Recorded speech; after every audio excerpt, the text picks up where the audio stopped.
यहूदी मजहब में 13 जुलाई बरोज इतवार से सोग के अय्याम का आगाज हो रहा है।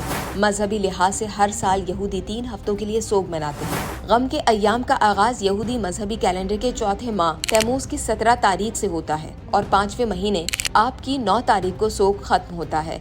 यहूदी सोग के दिनों का आगाज रोजे से करते हैं और गमगीन दिनों का इख्तिताम भी रोजे पर ही होता है और उनके गम के दिनों का उरूज 9 आब को होता है।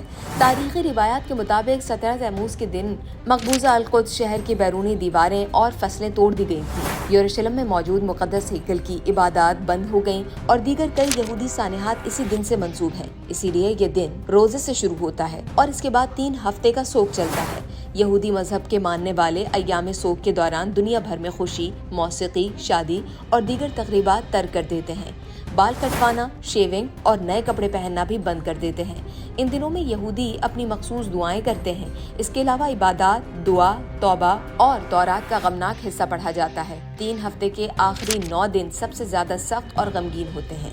इस अरसे में यहूदी मजहब के मानने वाले अपने लिए मजीद सख्तियां इख्तियार करते हैं। सोग के दिनों में गोश्त और मुर्गी खाने से परहेज करते हैं, जबकि शराब पीना ममनू होता है।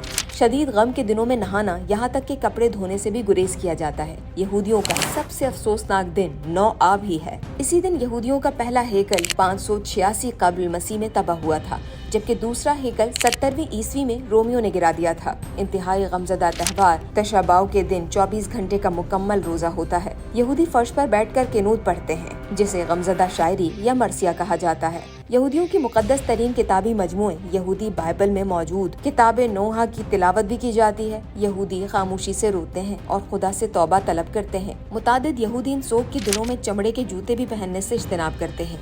यहूदी अकीदा है कि जब उनका मसीहा आएगा और यरूशलेम में तीसरा हैकल दोबारा तामीर होगा तो ये गम के दिन खुशी में बदल जाएंगे और यूं तशाबाव एक दिन यौम जश्न भी बन सकता है।